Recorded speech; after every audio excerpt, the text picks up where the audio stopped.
Hi friends, ನಮಸ್ತೆ ಎಲ್ರಿಗೂ. ಇವತ್ತು ಗಣೇಶನ ಹಬ್ಬಕ್ಕೆ ಒಂದು ನೈವೇದ್ಯಕ್ಕೆ ಆಗುವಂತಹ ಒಂದು ಕಡಲೆಕಾಳು ಉಸ್ಲಿನ ತೋರಿಸ್ಕೊಡ್ತಾ ಇದ್ದೀನಿ. ನೈವೇದ್ಯಕ್ಕಾಗಿರ್ಬೋದು, ಸಂಜೆ ಟೈಮ್ ಟೀ ಜೊತೆನಾಗಿರ್ಬೋದು ಈ ಒಂದು ಕಡಲೆ ಉಸ್ಲಿನ ತಿನ್ಬೋದು. ತುಂಬಾ ಚೆನ್ನಾಗಿರುತ್ತೆ. ನಾನಿಲ್ಲಿ ಓವರ್ ನೈಟ್ ನೆನೆಸಿರುವಂತಹ ಕಡಲೆಕಾಳನ್ನ ತೊಗೊಂಡಿದ್ದೀನಿ. ನೀವು ಯಾವಾಗಲೂ ಕೂಡ ಒಂದು 5ರಿಂದ 6 ಗಂಟೆಗಳ ಕಾಲ ಕಡಲೆಕಾಳನ್ನ ನೆನೆಸ್ಕೊಂಡು ತೊಗೊಬೇಕಾಗತ್ತೆ. ಆವಾಗಲೇ ಕಡಲೆಕಾಳು ಚೆನ್ನಾಗಿ ಬೇಯೋದು. ನಾನು ಓವರ್ ನೈಟ್ ಅಂದರೆ ರಾತ್ರಿ ಹೊತ್ತು ನೆನೆ ಹಾಕಿದ್ದೆ. ನಾನೀಗ ಬೆಳಗ್ಗೆ ಮಾಡ್ಕೊತಾ ಇದ್ದೀನಿ ಈ ಒಂದು ಉಸ್ಲಿನ. ನೋಡಿ, ಕಡಲೆಕಾಳನ್ನ ನಾನು ನೆನೆಸಿರುವಂತಹ ಕಡಲೆಕಾಳನ್ನ ಒಂದು ಕುಕ್ಕರ್ಗೆ ಹಾಕಿ ಸ್ವಲ್ಪ ನೀರನ್ನ ಹಾಕ್ಕೊಂಡು ಹಾಗೆ ರುಚಿಗೆ ಉಪ್ಪನ್ನ ಹಾಕ್ಕೊಂಡು ಗ್ಯಾಸ್ ಫ್ಲೇಮ್ನ ಆನ್ ಮಾಡಿಬಿಟ್ಟು ಬೇಯಲಿಕ್ಕೆ ಇಡ್ತಾ ಇದ್ದೀನಿ. ಒಂದು 6 ವಿಷಲ್ ಏನೋ ತೆಗಿಸ್ಬೇಕು. 4ರಿಂದ 5 ವಿಷಲ್ ಆದ್ರೂ ತೆಗಿಸ್ಲೇಬೇಕು. ಚೆನ್ನಾಗಿ ಬೇಯಬೇಕು. ಒಟ್ಟಿನಲ್ಲಿ ಕಡಲೆಕಾಳು ಚೆನ್ನಾಗಿ ಬೆಂದ್ರೇ ಚೆನ್ನಾಗಾಗುತ್ತೆ. ಒಂದು ಜಾರನ್ನ ಇಟ್ಕೊಂಡಿದ್ದೀನಿ. ಈ ಜಾರ್ಗೆ 1 ಕಪ್ಪಷ್ಟು ತೆಂಗಿನಕಾಯಿ ತುರಿ, ಹಾಗೆ ಒಂದು 2 ಹಸಿಮೆಣಸಿನಕಾಯಿ, ಸ್ವಲ್ಪ ಶುಂಠಿ ಹಾಕ್ಕೊಂಡಿದ್ದೀನಿ.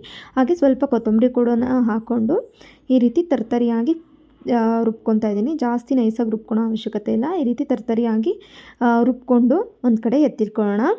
ಈಗ ಕಡಲೆಕಾಳು ಕೂಡ ಬೇಯಿಸ್ಕೊಳೋಕ್ಕೆ ಇಟ್ಕೊಂಡಿದ್ವಲ್ವ, ನೋಡಿ ಚೆನ್ನಾಗಿ ಬೆಂದಿದೆ.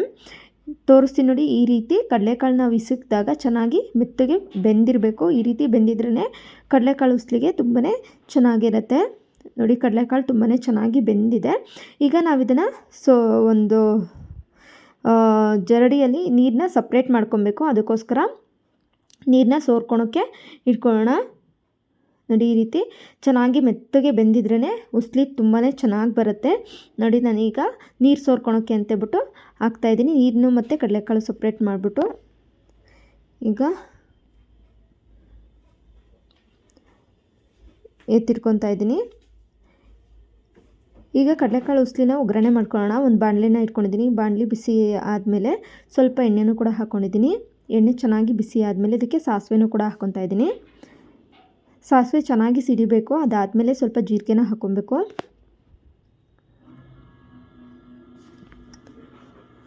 ಸ್ವಲ್ಪ ಜೀರಿಗೆನ ಹಾಕ್ಕೊಂಡಾದ್ಮೇಲೆ ಸ್ವಲ್ಪ ಕರಿಬೇವನ್ನು ಕೂಡ ಹಾಕ್ಕೊತಾ ಇದ್ದೀನಿ. ಹಾಗೆ ನಾವು ರುಬ್ಬಿಟ್ಕೊಂಡಿದ್ವಲ್ವ, ತರತರಿಯಾಗಿ ರುಬ್ಬಿಟ್ಕೊಂಡಿರೋಂಥ ಕಾಯಿ ಮಸಾಲೆನೂ ಕೂಡ ಹಾಕ್ಕೊಂಡು ಸ್ವಲ್ಪ ಅರಿಶಿನ ಹಾಕ್ಕೊತಾ ಇದ್ದೀನಿ. ಸ್ವಲ್ಪ ಕಲರ್ಗೆ ಅರಿಶಿನ ಹಾಕ್ಕೊಂಡು ಚೆನ್ನಾಗಿ ಹುರ್ಕೊಬೇಕು. ಕಾಯಿ ಮಸಾಲೆ ಚೆನ್ನಾಗಿ ಹುರಿಯೋದ್ರಿಂದ ಉಸ್ಲಿ ನೀವು ನೈವೇದ್ಯಕ್ಕೆ ಇಟ್ಟಿದ್ರೆ ಸಂಜೆವರೆಗೂ ಕೂಡ ಅಳಿಸಲ್ಲ. ನೀವು ಸ್ವಲ್ಪ ಏನಾದರೂ ಫ್ರೈ ಮಾಡಿಬಿಟ್ಟು ಬೇಗ ತೆಗೆದುಬಿಟ್ರೆ ಕಡಲೆಕಾಳು ಉಸ್ಲಿ ಬೇಗ ಅಳಿಸೋಗ್ಬಿಡುತ್ತೆ. ಹಂಗಾಗಿ ನೀವು ಕಾಯಿ ಮಸಾಲೆನ ಒಂದು 2 ನಿಮಿಷನಾದ್ರು ಚೆನ್ನಾಗಿ ಹುರ್ಕೊಂಡು ಅದಾದಮೇಲೆ ಕಡಲೆಕಾಳನ್ನ ಬೇಯಿಸಿರೋಂಥ ಕಡಲೆಕಾಳನ್ನ ಸೇರಿಸ್ಬಿಟ್ಟು ಫ್ರೈ ಮಾಡಿಕೊಂಡ್ರೆ ಬೇಗ ಅಳಿಸೋದಿಲ್ಲ. ರುಚಿನೂ ಕೂಡ ತುಂಬಾ ಚೆನ್ನಾಗಿರುತ್ತೆ. ನೋಡಿ, ಈ ರೀತಿ ಚೆನ್ನಾಗಿ ಹುರ್ಕೊತಾ ಇದ್ದೀನಿ. ಹಾಗೆ ಉಪ್ಪನ್ನು ಕೂಡ ನಾವು ಏನು ಕಾಯಿ ಮಸಾಲೆಗೆ ಬೇಕಾದಂತಹ ಉಪ್ಪನ್ನ ಹಾಕ್ಕೊಬೇಕು. ನಾವು ಕಡಲೆಕಾಳಿಗೂ ಉಪ್ಪು ಹಾಕಿರ್ತೀವಿ. ಸೊ ಕಾಯಿ ಮಸಾಲೆಗೆ ಎಷ್ಟು ಬೇಕೋ ಅಷ್ಟು ಮಾತ್ರ ರುಚಿಗೆ ಉಪ್ಪು ಹಾಕ್ಕೊಂಡು ನಾವು ಒಂದು 2 ನಿಮಿಷ ಹುರ್ಕೊಬೇಕಾಗತ್ತೆ. ನೋಡಿ, ಕಾಯಿ ಮಸಾಲೆಗೆ ಎಷ್ಟು ಬೇಕೋ ಅಷ್ಟೇ ಮಾತ್ರ ನಾನು ಉಪ್ಪನ್ನ ಸೇರಿಸ್ಕೊತಾ ಇದ್ದೀನಿ. ಜಾಸ್ತಿ ಉಪ್ಪನ್ನ ಹಾಕ್ಕೊಳಕ್ಕೆ ಹೋಗ್ಬೇಡಿ. ನೋಡಿ, ಚೆನ್ನಾಗಿ ಹುರ್ಕೊಬೇಕು. ಕಾಯಿ ಮಸಾಲೆ ಚೆನ್ನಾಗಿ ಹುರಿದಷ್ಟು ರುಚಿನೂ ಚೆನ್ನಾಗಿರುತ್ತೆ. ಹಾಗೆ ಬೇಗನೆ ಅಳಿಸೋದಿಲ್ಲ ಅಂತ ಅಷ್ಟೇ. ಈಗ ನಾನು ಒಂದು 5 ನಿಮಿಷನೇ ಹುರ್ಕೊಂಡಿದ್ದೀನಿ. ಈಗ ಕಡಲೆಕಾಳು ಬೇಯಿಸಿಟ್ಟಿರುವಂತಹ ಕಡಲೆಕಾಳನ್ನು ಕೂಡ ಹಾಕ್ಕೊಂಡು ಚೆನ್ನಾಗಿ ಮಸಾಲೆ ಎಲ್ಲನೂ ಕೂಡ ಕಡಲೆಕಾಳಿಗೆ ಹಿಡಿಯೋ ರೀತಿ ಚೆನ್ನಾಗಿ ಒಂದು 2 ನಿಮಿಷ ಫ್ರೈ ಮಾಡ್ಕೊಬೇಕು. ನೋಡಿ, ಈಗ ಚೆನ್ನಾಗಿ ಫ್ರೈ ಮಾಡಿಕೊಂಡ್ರೆ ಕಡಲೆಕಾಳಿಗೆ ನಾವು ಹಾಕಿರೋಂತಹ ಮಸಾಲೆ ಎಲ್ಲನೂ ಕೂಡ ಹಿಡಿಯುತ್ತೆ. ತುಂಬಾ ಚೆನ್ನಾಗಿರುತ್ತೆ ಫ್ರೆಂಡ್ಸ್. ಜಸ್ಟ್ ಒಂದು 5 ಮಿನಿಟ್ಸಲ್ಲೆಲ್ಲ ಮಾಡ್ಕೋಬೋದು ನೀವು. ನೋಡಿ, ಈ ರೀತಿ ಚೆನ್ನಾಗಿ ಹುರ್ಕೊಂಡಿದ್ದೀನಿ. ಈಗ ಫೈನಲಾಗಿ ಸ್ವಲ್ಪ ಹೆಚ್ಚಿರುವಂತಹ ಕೊತ್ತಂಬರಿ ಸೊಪ್ಪನ್ನ ಹಾಕ್ಕೊಂಡು ಮಿಕ್ಸ್ ಮಾಡಿಕೊಂಡ್ರೆ ನಮ್ಮ ಕಡಲೆಕಾಳು ಉಸ್ಲಿ ಗಣೇಶನ ನೈವೇದ್ಯಕ್ಕೆ ರುಚಿಯಾಗಿ ರೆಡಿಯಾಗಿದೆ ಅಂತಲೇ ಹೇಳ್ಬೋದು. ನೀವು ನೈವೇದ್ಯಕ್ಕೆ ಅಲ್ಲದೇ ಈಗ ಸಂಜೆ ಟೈಮು ನಾವು ಕಾಫಿ ಟೀ ಜೊತೆಗಾಗಿರ್ಬೋದು ಅಥವಾ ಲೈಟಾಗಿ ಏನಾದ್ರು ತಿನ್ನಬೇಕು ಅಂತ ಅನಿಸಿದಾಗ ಈ ರೀತಿ ಉಸ್ಲಿನ ಮಾಡ್ಕೋಬೋದು. ಅನ್ನ ರಸಂ ಜೊತೆನೂ ಕೂಡ ಈ ಒಂದು ಉಸ್ಲಿನ ಮಾಡ್ಕೋಬೋದು. ತುಂಬಾ ಚೆನ್ನಾಗಿರುತ್ತೆ.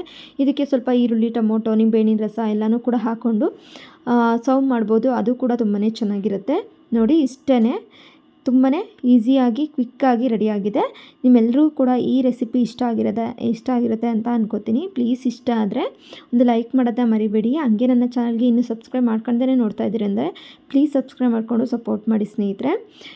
ಮತ್ತೊಂದು ಹೊಸ ರೆಸಿಪಿ ಜೊತೆ ನಿಮ್ಮ ಮುಂದೆ ಬರ್ತೀನಿ. ಅಲ್ಲಿವರೆಗೂ ಧನ್ಯವಾದಗಳು.